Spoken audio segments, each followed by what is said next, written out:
Let's go. 10 seconds to kick off. I'm looking down the field trying to figure out who I'ma pick off. Right here, right now is the time and the place, and I'ma put his helmet to the other side of his face. The game's underway. In this smash mouth football we come to play. So pad up if you wantin' to fight. It's Friday night, game tight, and we under the lights. Let's go. Under the Lights, presented by Rush Personnel. Happy Thursday and happy first round of section playoffs. I'm Jenna Fink. And I'm Ryan Ketchum. The top teams facing off across Northern California. And Jenna, it was just great seeing that playoff atmosphere back again. The stadiums were rocking, Ryan. So much fun seeing the fans and teams fired up. Let's get right to our Game of the Week. It's time for Action News Now, Game of the Week. 4th seed Chico hosting 5th seed Shasta in Division II. The Panthers beat the Wolves 2 weeks ago. Second play of the game, handoff to junior Ryder May.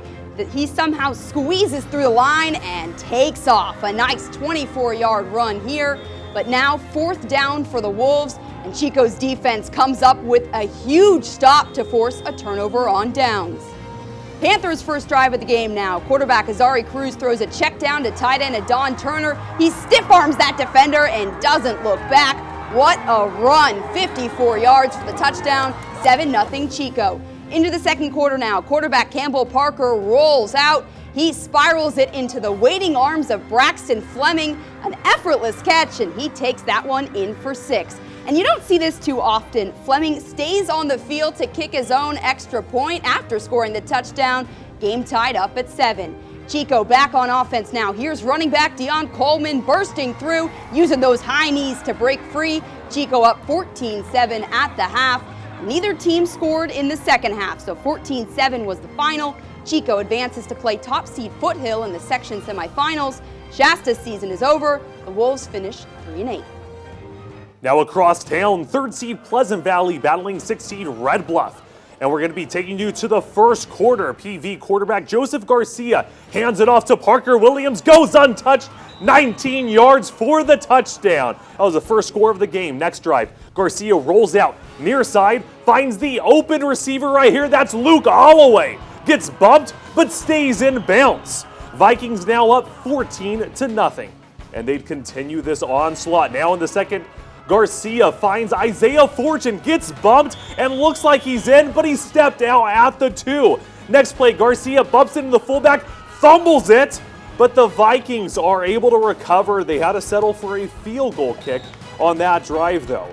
Red Bluff trying to get back, down 17-0. Azul Ruiz launches a pretty ball to Carson Ledbetter, but unable to score on that drive. PV went into the half up 17-0.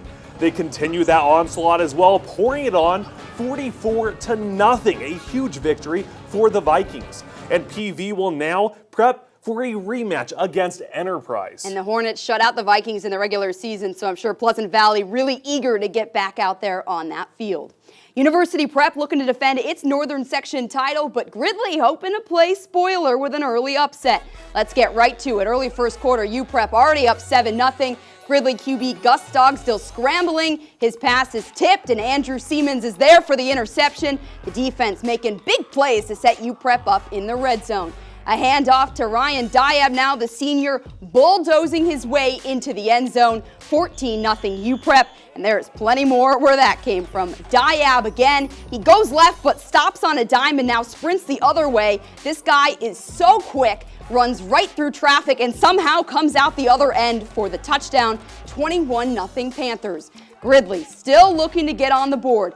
Stogg still airs it out, but Mason Cassingham snatches it out of midair. Another pick and another nice return. The Panthers just piling it on tonight. Quarterback Chaos Martin connects with Cole Perry. Nice name there, by the way. The receiver gets in on the touchdown action. UPrep led 34-0 in the first quarter and turned that into a 64-7 victory.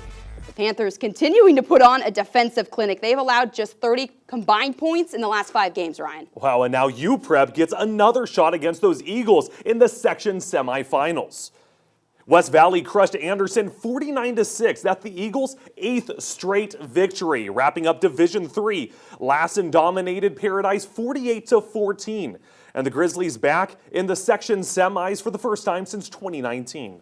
And last week, Weed squeaked out a win over Maxwell, while the Panthers had the last laugh, beating the Cougars 24-6 in the Division 5 bracket. And tonight was the 8-man football semifinals. Chester cruised by Loyalton 52-8, and Bernie beat Big Valley 42-14. So the Volcanoes and Raiders will play for the 8-man title.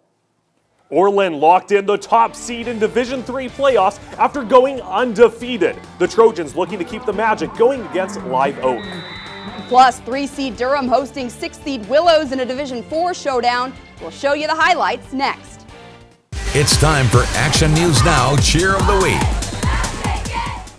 But first, here's a look at tonight's Cheerleaders of the Week from Orland High School.